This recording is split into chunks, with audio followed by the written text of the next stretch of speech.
Salut, shalom à tous.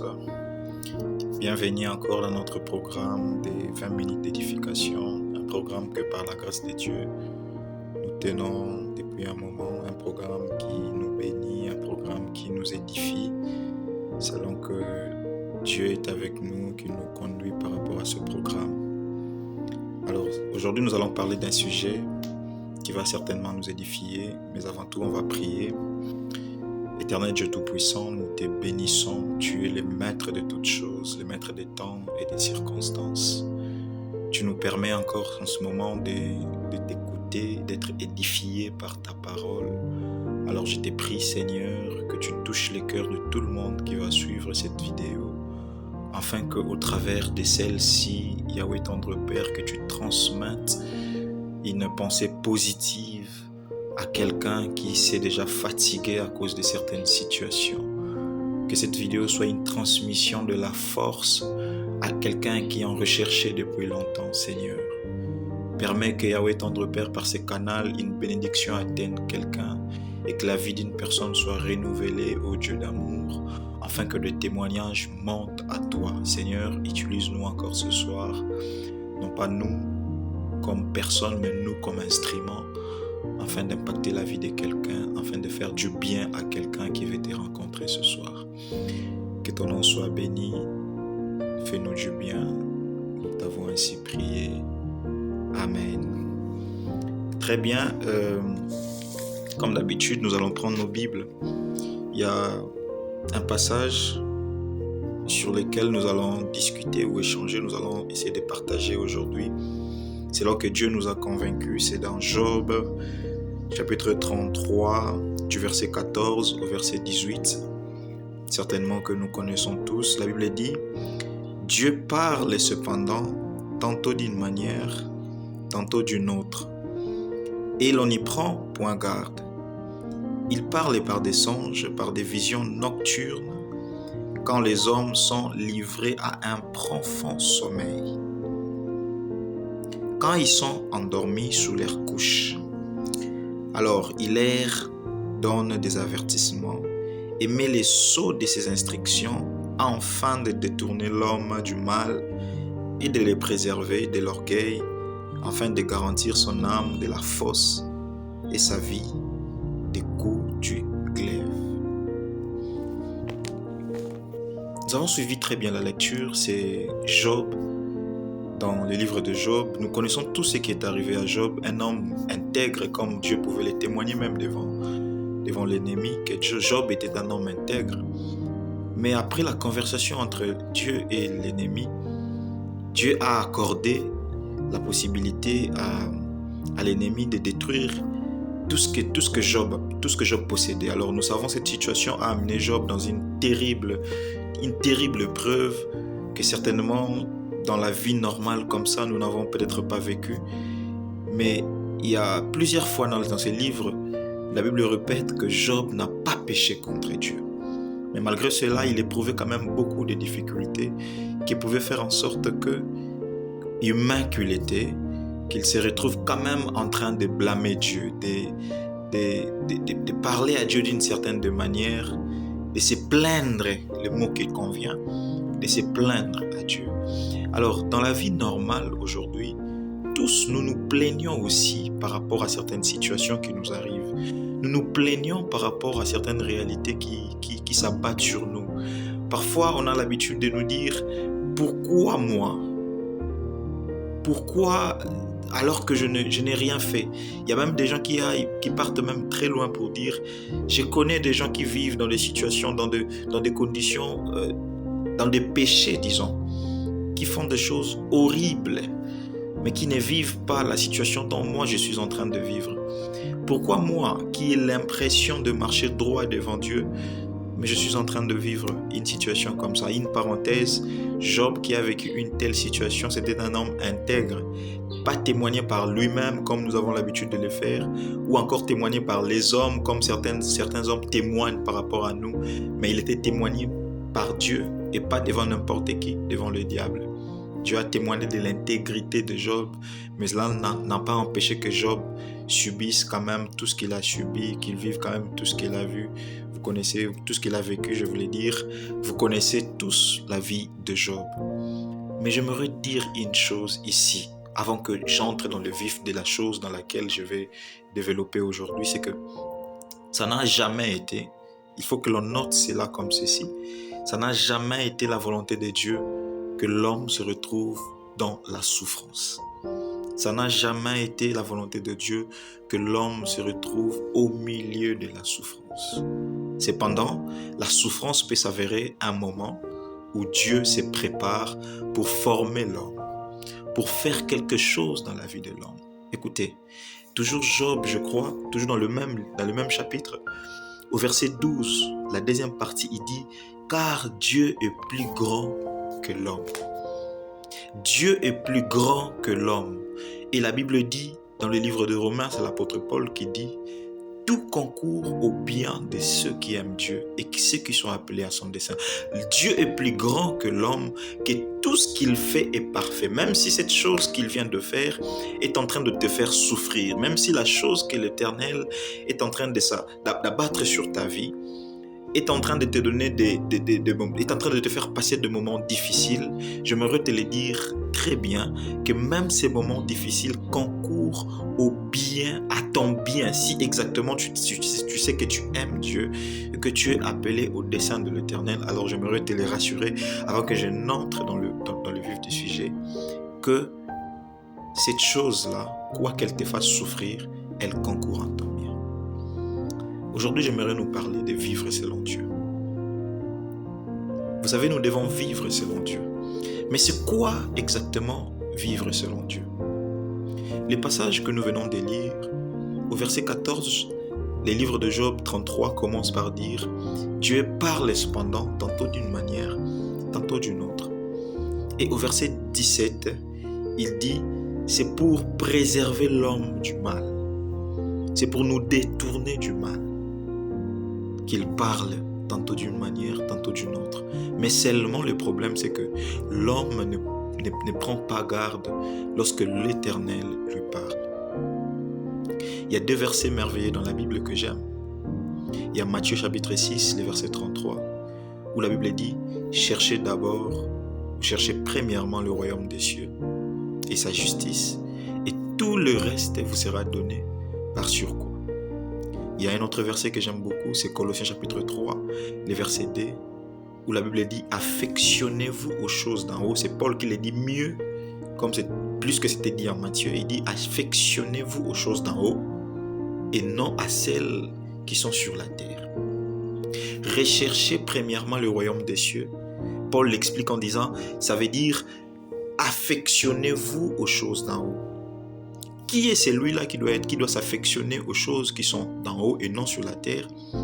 Colossiens le dit au chapitre 1er, si nous sommes morts avec Christ, ce sont des gens qui sont morts avec Christ, généralement appelés les chrétiens. Un chrétien, c'est quelqu'un qui croit en Jésus-Christ, qui vit selon Jésus-Christ. Or, vivre selon Christ, il faut mourir comme il est mort et ressusciter en lui, comme la Bible dit toujours dans le livre de Colossiens chapitre 3, comme mort et ressuscité avec lui, notre vie avec lui est cachée en Dieu.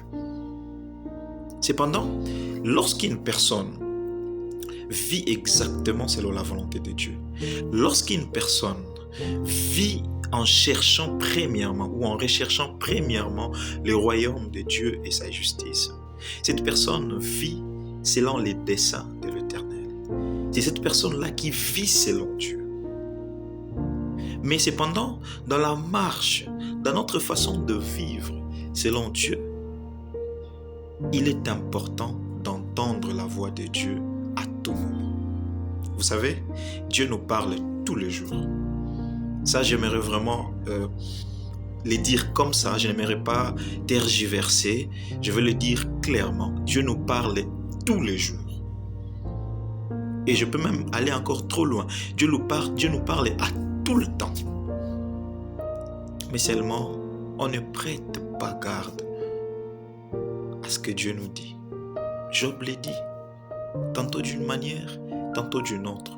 Il y a de ceux-là qui aiment que Dieu le parle à une certaine voix qu'ils s'imaginent au-dedans d'eux.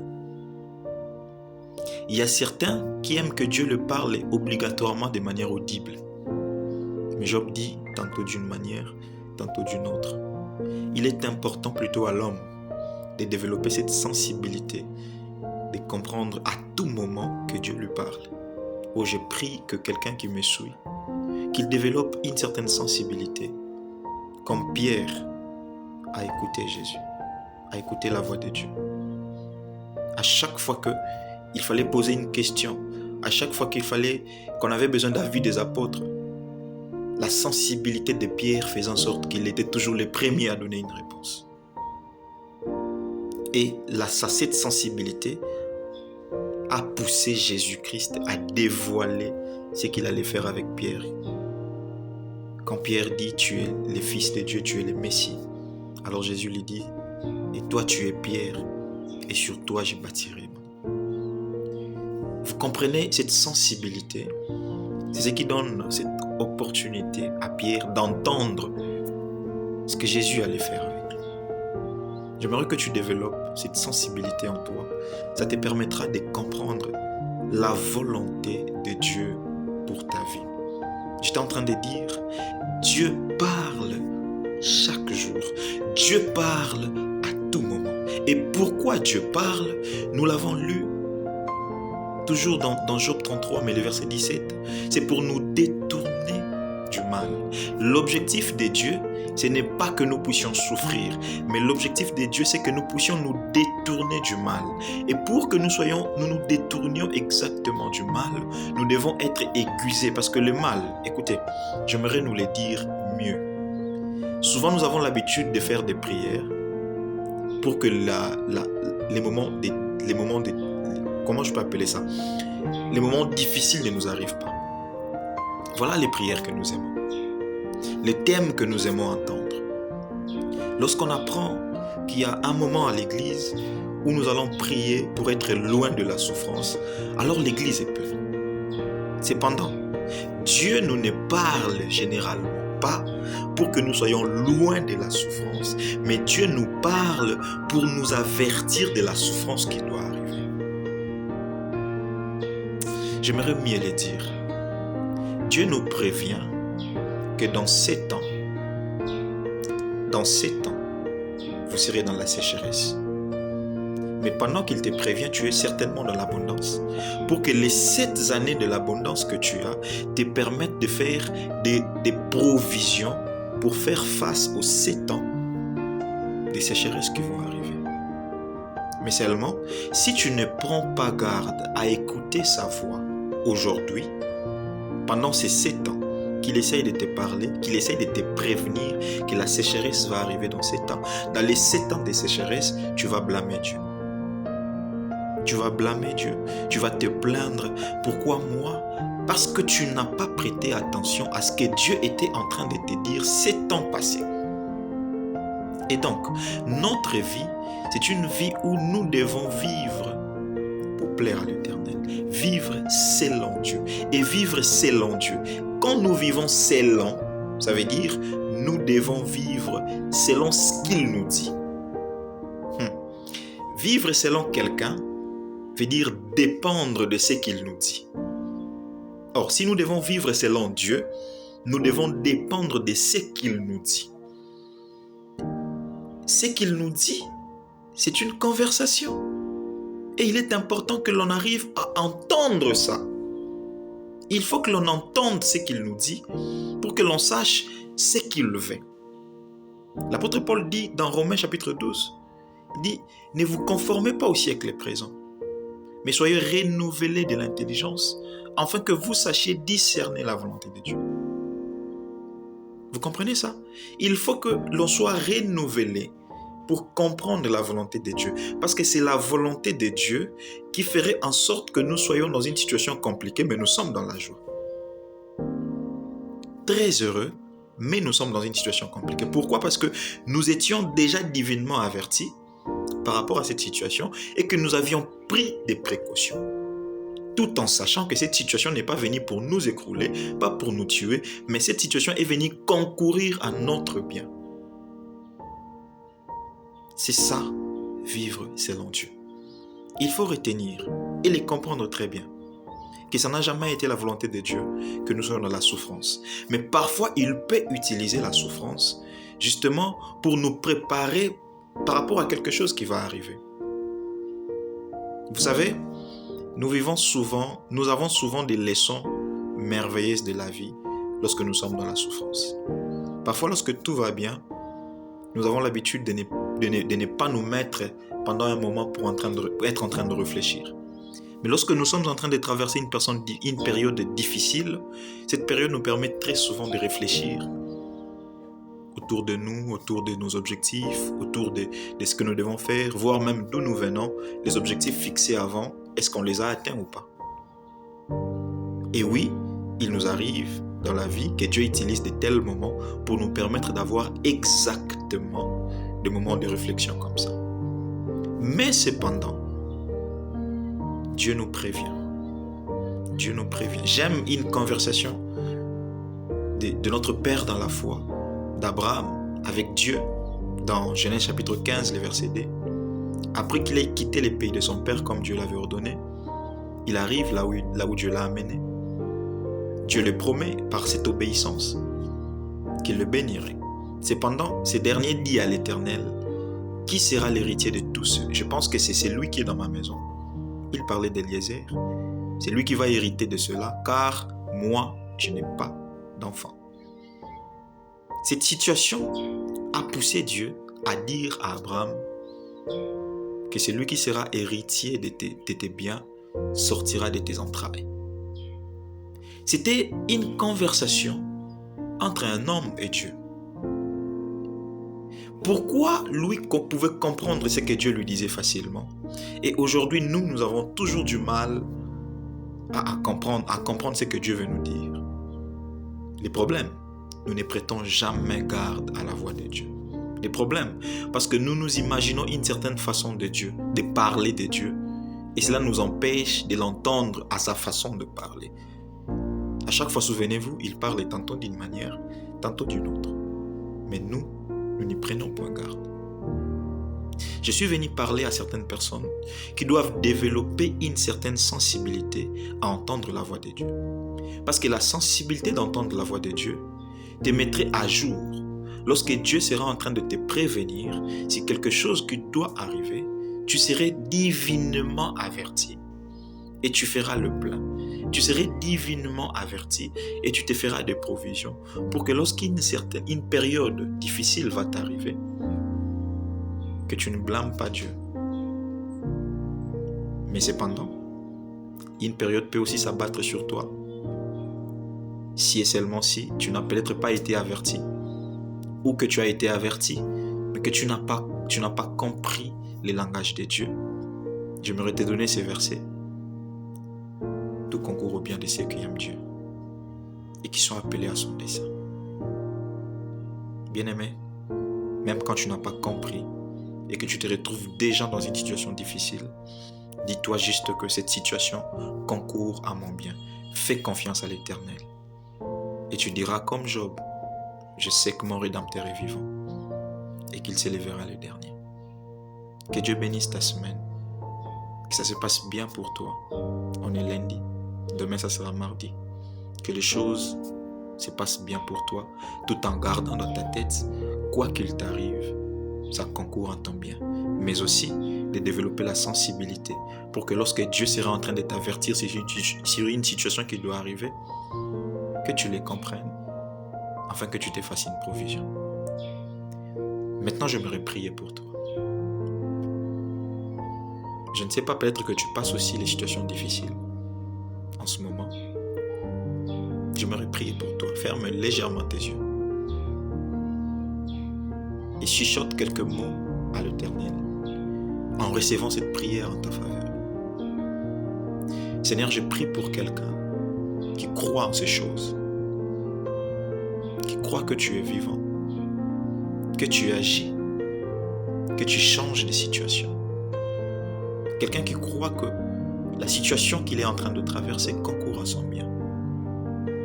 Seigneur, je viens te prier afin que tu l'aides à avoir un cœur calme Un cœur qui ne va pas le pousser à aller chercher ailleurs.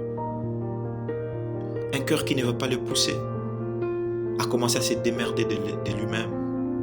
Un cœur qui ne va pas le pousser à te blâmer.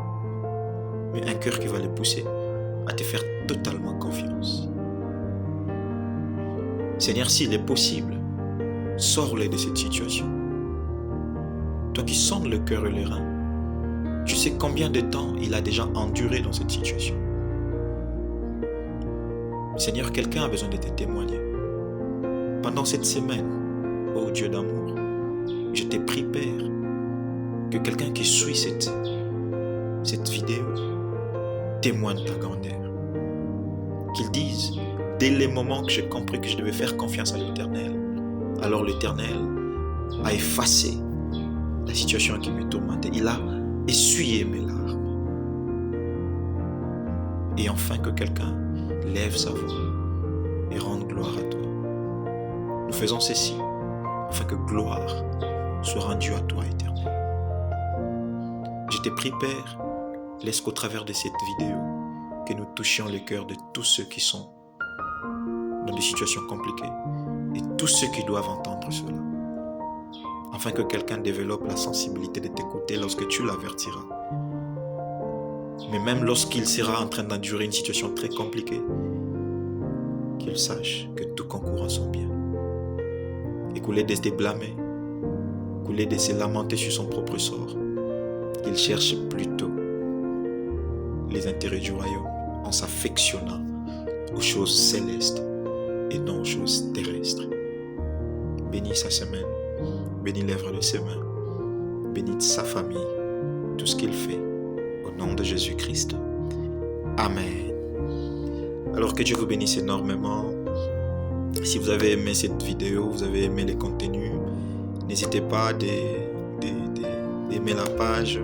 Et si vous avez un témoignage par rapport à cela, n'hésitez pas, de nous laisser un commentaire. N'hésitez pas de continuer à nous suivre chaque lundi aux mêmes heures.